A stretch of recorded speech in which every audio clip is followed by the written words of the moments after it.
Cockroach जनता party सध्या देशभरात या एकाच डिजिटल चळवळीची चर्चा सुरू आहे. पण आता याच डिजिटल चळवळीचे फाउंडर अभिजित दीपके यांना जीवे मारण्याची धमकी आली आहे. त्यांनी त्यांच्या एक्स अकाउंटवर पोस्ट शेअर केली आहे आणि त्यामध्ये स्पष्टपणे म्हटलेलं आहे रिसिव्हिंग डेथ थ्रेट्स नाव. त्यामुळं आता या संदर्भामध्ये हे सगळे कॉकरोच जनता पार्टीचे जे सदस्य म्हणून झालेले आहेत किंवा त्याला जे फॉलो करतायत त्यांच्या प्रतिक्रिया काय येणार आहेत याकडे सगळ्या भारताचं लक्ष लागून राहिलंय. 16 मे रोजी कॉकरोच जनता पार्टी याची वेबसाईट, इन्स्टा आणि एक्स अकाउंट खोलण्यात आलं आणि मग त्याच्यावर अक्षरशः फॉलोअर्सचा पाऊस पडला.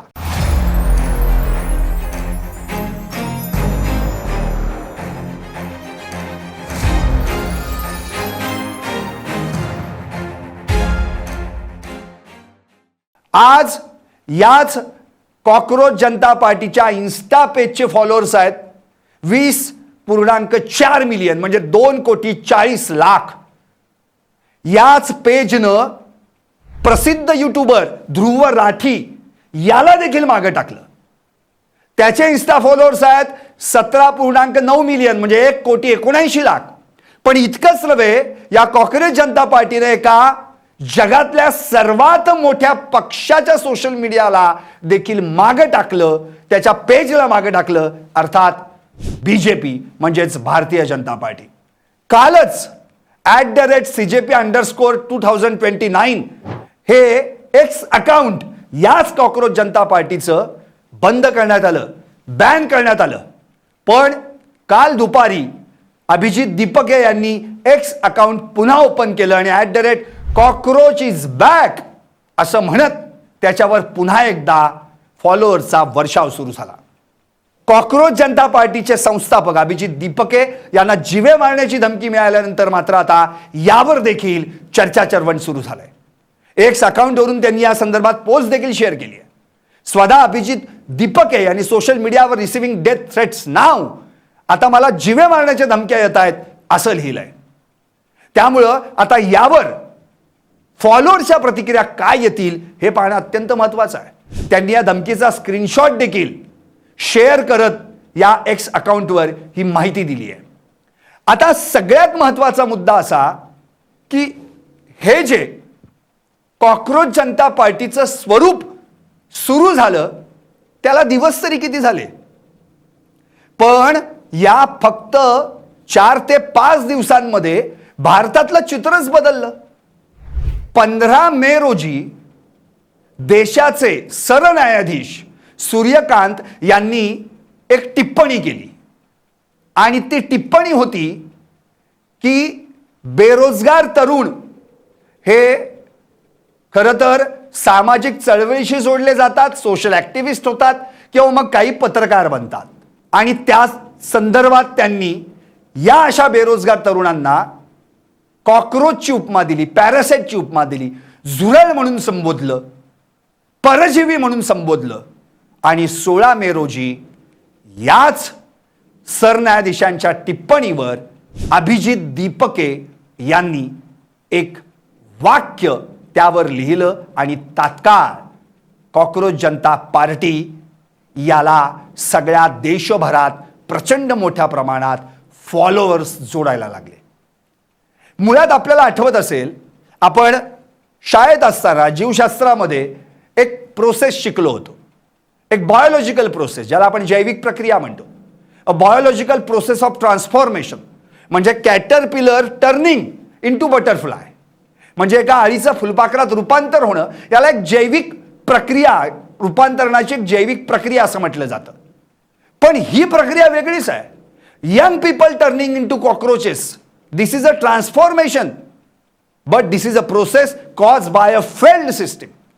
याचाच अर्थ तरुणांचं झुरळांमध्ये रूपांतर होणं ही एका अयशस्वी व्यवस्थेमुळे घडणारी परिवर्तन प्रक्रिया आहे असं म्हणायचं का, असाच प्रश्न निर्माण झाला. कारण CJPचा म्हणजेच कॉकरोच जनता पार्टीचा ट्रिगर पॉइंट काय होता, तर 15 मे 2026 रोजी खरं तर सरन्यायाधीश सूर्यकांत यांनी केलेली टिप्पणी. काही युवक कॉक्रोच सारखे असतात, ज्यांना नोकऱ्या मिळत नाहीत, बेरोजगार असतात, ते पत्रकार किंवा सोशल मीडिया ऍक्टिव्हिस्ट बनून इतरांवर हल्ला करतात. आणि तिथूनच झुरळ हा शब्द खरं तर आपण तो ऐकला तरी किळस येते. पण याच झुरळांनी एकत्र आल्यानंतर काय होऊ शकतं याचं उत्तर या सीजेपीच्या माध्यमातून दिलंय. त्यामुळे माझा आजचा विषयच आहे की या सीजेपीला बॅन आणलं जातं, याचाच अर्थ कुठे ना कुठेतरी जे आता सत्तेत आहेत, ज्यांच्या हाती व्यवस्था आहे, ते कदाचित घाबरलेले दिसत आहेत. आणि जर असं होत असेल तर मात्र ही झुरळ जर एकत्र आली आणि यांनी राजकीय पक्ष स्थापन केला, उद्या या कॉक्रोच जनता पार्टी या डिजिटल चळवळीचं जर राजकीय पक्षात रूपांतर झालं तर काय होईल. त्यामुळे माझा विषयच मी आत्ता असा निवडला आहे की प्रिय झुरळांनो, 2029ला होऊनच जाऊ द्या सीजेपी वर्सेस बीजेपी, कॉक्रोच जनता पार्टी विरुद्ध भारतीय जनता पार्टी. खरं तर झुरळ हे नाव ऐकलं की अनेकांची झोप उडते, पण सध्या हाच विषय ट्रेंडिंगमध्ये आहे. त्यामुळे आता ज्या तरुणाईला झुरळ म्हणून संबोधलं गेलं, नंतर अर्थात सरन्यायाधीशांनी या संदर्भामध्ये स्पष्टपणे म्हटलेलं आहे की माझ्या बोलण्याचा विपर्यास केला गेला. मला असं काही म्हणायचंच नव्हतं. जे बोगस डिग्र्या, बोगस पदव्या घेऊन या व्यवस्थेमध्ये येण्याचा प्रयत्न करतात त्यांच्याबद्दल बोललो होतो. पण अभिजित दीपके, जो मूळचा महाराष्ट्रातला छत्रपती संभाजीनगरचा, आता अमेरिकेतल्या बोस्टन युनिव्हर्सिटीमध्ये त्या ठिकाणी विद्यार्थी आहे, त्यानं या ठिकाणी 16 मे 2026 रोजी ही कॉक्रोच जनता पार्टी नावाची एक वेबसाईट, इंस्टाग्राम हँडल आणि एक्सचं खातं उघडलं. आणि 15 मे रोजी सरन्यायाधीशांनी जे बेरोजगार तरुणांना कॉक्रोच असं संबोधलं होतं त्यावर उत्तर दिलं. What if all cockroaches come together, जर हे सगळीच झुरळं एकत्र आली तर काय होईल, असं म्हटल्यावर मग मात्र तिथून ही गोष्ट सुरुवात झाली. बघता बघता संपूर्ण देशभर कॉक्रोच जनता पार्टी चर्चेचा विषय ठरली. आणि तिथूनच ही कॉक्रोच जनता पार्टी सॅटायरिकल किंवा डिजिटल मुव्हमेंट म्हणून सुरू झाली. आता मुळात दीपके सांगतात की बाबा पोस्टला अनेकांचे रिप्लाय आले, शेकडो रिट्वीट आले आणि जेन झी विशेष या वयोगटातल्या तरुणांकडून आपण सर्व एकत्र यायला पाहिजे अशा प्रतिक्रिया आल्या. आणि मग याच्या माध्यमातून एक पोस्टर तयार झालं आणि कॉक्रोच पार्टीचा सदस्य होण्यासाठी एक नियमावली पण तयार झाली. ही नियमावली पण फार गंमतशीर होती, कारण की या ठिकाणी दीपके यांनी म्हटलं की तुम्ही आळशी असाल, बेरोजगार असाल आणि सतत ऑनलाईन राहत असाल तर तुम्ही आमच्या पार्टीचे सदस्य होऊ शकता.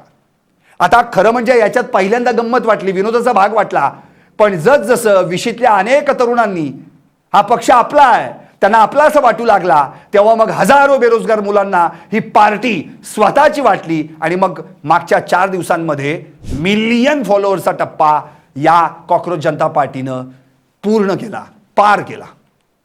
आता मात्र याच कॉक्रोच जनता पार्टीचं एक्स अकाउंट कालच बॅन करण्यात आलं.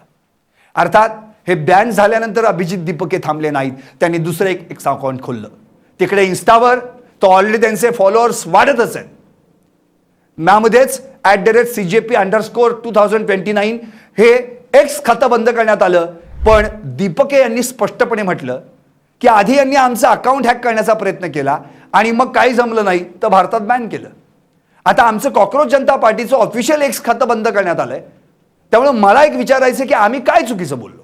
आम्ही फक्त मंत्र्यांचा राजीनामा मागत होतो, विद्यार्थ्यांनी आत्महत्या केल्यामुळं फक्त जबाबदारी घेण्याची मागणी करत होतो.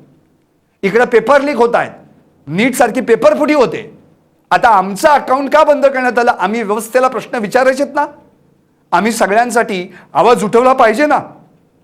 आता याच भूमिकेवर शेवटी दीपके ठाम राहिले आणि त्यांनी पुन्हा एकदा कॉक्रोच इज बॅक या नावानं पुन्हा एकदा एक्स अकाउंट सुरू केलं.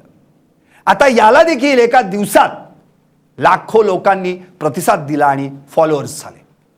खरं तर हे सगळं जे काही प्रकरण आहे कॉक्रोच जनता पार्टी, आता प्रत्यक्षात असा विषय आहे की कॉक्रोच जनता पार्टी ही एक डिजिटल मुवमेंट आहे, पण तिचं जर राजकीय पक्षात रूपांतर झालं तर सर्वात जास्त जड कुणाला जाईल. कारण की आत्ताची सर्वात जास्त बेरोजगार तरुणाई जिथं एकतर तिला हाताना काम नाही, दुसरी गोष्ट व्यवस्था सडलेली आहे, ज्या विद्यार्थ्याला डॉक्टर बनायचंय म्हणून जे रात्रंदिवस अभ्यास करत होते, त्यांचा पेपर परीक्षा देऊनही त्यांना परत परीक्षा द्यावी लागते का तर पेपर फुटतो, वेगवेगळे घोटाळे बाहेर येत आहेत. आणि अशा वेळी जर कुठे ना कुठेतरी या सगळ्या तरुणांना संघटित करणारा एखादा पक्ष निर्माण झाला तर आता सत्तेत असलेल्या पक्षाचं काय होईल. खरं तर ही चर्चा ही घुसळण व्हायलाच पाहिजे.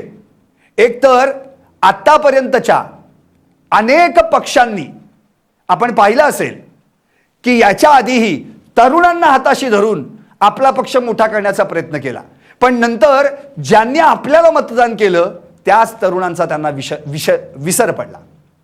आता या सगळ्या गोष्टींमुळे कुठे ना कुठेतरी हा CJP ही जी पार्टी आहे ही या तरुणांना आपलीशी वाटायला लागली आहे. या सगळ्या माध्यमातून आपल्याला एक व्यासपीठ मिळालंय आणि त्या पद्धतीने आपल्याला आवाज उठवण्याची संधी मिळाली असं त्यांना वाटतंय. खरं तर CJP काही कोणता अधिकृत राजकीय पक्ष नाही, पण जर उद्या तो अधिकृत राजकीय पक्ष बनला तर मात्र आताच्या पक्षांची झोप उडू शकते. इतर भाजप सोडून इतर सगळ्याच पक्षांनी खरं तर या पक्षाबद्दल किंवा या कॉकरोच जनता पार्टी या डिजिटल चळवळीबद्दल एक आत्मीयता व्यक्त केली आहे. या तरुणांचा संताप याद्वारे व्यक्त होतोय म्हणून त्याबद्दल चांगलं वक्तव्य केलंय. खरं म्हणजे बाकीच्यांना जे आता प्रस्थापित आहेत किंवा सत्तेत आहेत त्यांना हा विनोद वाटू शकतो, पण खरं तर हा विनोद नाहीये. तुम्ही तरुणांचा राग किती दाबू शकता, तो राग उफाळून आला आणि मग त्यातूनच ही घटना घडली. खरं तर या सगळ्या गोष्टींवर आता जे काही एक्स अकाउंटवर बॅन आणला गेला तो फारच चुकीचा आहे. उलट त्यामुळे अजूनही राग उत्पन्न होऊ शकतो. खरं तर तो राग कमी करण्याची व्यवस्था निर्माण व्हायला पाहिजे, पण यातून आणखी ठिणगी वाढू शकते. आपल्याला आठवत असेल ज्या वेळी व्यवस्था सडते, ज्या वेळी व्यवस्थेच्या मध्ये नको ते उद्योग सुरू होतात, त्यावेळी नेहमी कुठे ना कुठेतरी बंड, उठाव, आंदोलनं, मोर्चे अशा पद्धतीने उभे राहतात. आपल्याला आठवत असेल 1971 मध्ये इंदिरा गांधींच्या विजयानंतर 1974 मध्ये JP आंदोलन सुरू झालं होतं. 80 मध्ये राजीव गांधींना मॅन्डेट मिळालं होतं, 83 मध्ये आसामचं आंदोलन उभं राहिलं. 2009च्या विजयानंतर 2011 मध्ये अण्णा हजारेंचं आंदोलन सुरू झालं आणि 2019 नंतर 2 वर्षांनी शेतकरी आंदोलन सुरू झालं. त्यामुळे जेव्हा व्यवस्थेचे मार्ग बंद होतात तेव्हा जनता एखादा नवा मार्ग शोधते. आता खरं तर CJPच्या एक्स अकाउंटवर बंदी घालून सगळ्यात जास्त भीती कुणाला वाटू शकते? ही बंदी घालण्यामागचं कारण काय आहे? हे बॅन करण्यामागचं कारण काय असू शकतं? खरं तर ही बंदी घातली गेली नसती तर हा सगळा राग तरुणाईचा हळूहळू शांतही झाला असता, पण कदाचित तसं काही घडलंच नाही. राजकीय विश्लेषक योगेंद्र यादव यांनी स्पष्टपणे म्हटलंय की मुळात विरोधी पक्षासाठी ही धोक्याची घंटा ठरू शकते. एवढ्या मोठ्या संख्येनं जर तरुणांचे एक मीम अकाउंटशी जोडलं जाणं म्हणजे विरोधी पक्ष त्यांना आकर्षक पर्याय देण्यात अपयशी ठरला आहे. या कॉकरोच जनता पार्टीच्या आत्ताच्या स्टँडवर, मुवमेंटवर खरं म्हणजे गंभीर अशी राजकीय चर्चा होणं अत्यंत गरजेचं आहे. कारण राग हा किती दाबून ठेवू शकतो आपण? शेवटी कुठे ना कुठे त्याला वाट मोकळी करून देण्याची संधी ज्यावेळी प्राप्त होते त्यावेळी आपण मध्ये बघितलंय जे नेपाळमध्ये घडलं. त्यामुळे जेन झीच्या हातात जर हे सगळं काही गेलं तर पुढे काय घडू शकेल? नुकतंच ओबीसीचे नेते लक्ष्मण हाके यांनी LS मराठीवर लाईव्ह मध्ये संवाद साधताना स्पष्टपणे म्हटलं की जर सिव्हिक सेन्स या कॉकरोच जनता पार्टीच्या सदस्यांमध्ये असेल किंवा त्या तत्वांवरती चालत असेल तर मी देखील या पार्टीचा सदस्य व्हायला तयार आहे. इतकंच नव्हे, त्यांच्यासोबत अनेक राजकीय नेते मंडळी अशी आहेत की ज्यांनी या कॉकरोच जनता पार्टीच्या डिजिटल मुवमेंटचं स्वागत केलंय, त्यांना वेलकम केलंय. त्यामुळं भविष्यात जर उद्या या CJPनं एक सिव्हिक सेन्स जंपला, आपला एक मॅनिफेस्टो उत्तमरित्या तयार केला आणि सगळ्या झुरळांना एकत्र करून म्हणजेच काय तर या कॉकरोच जनता पार्टीचे सदस्य म्हणून सगळे एकत्र आले आणि आता सोशल मीडियावर न थांबता थेट रस्त्यावर उतरले, मोर्चे, आंदोलनं आणि परिषदांच्या माध्यमातून आपली भूमिका पटवून देऊ शकले तर भविष्यात प्रस्थापितांना हा पक्ष घाम फोडू शकतो. त्यामुळे आता अभिजित दीपक यांचा स्टँड काय आहे? भविष्यात या डिजिटल मुवमेंटचं ते पॉलिटिकल पार्टीमध्ये रूपांतर करणार आहेत का, आणि कशा पद्धतीनं त्यांना हे जे फॉलोअर्स आता त्यांच्या सोबत आहेत तेच त्यांच्यासोबत राहणार आहेत का, यावरनं पुढची दिशा ठरणार आहे.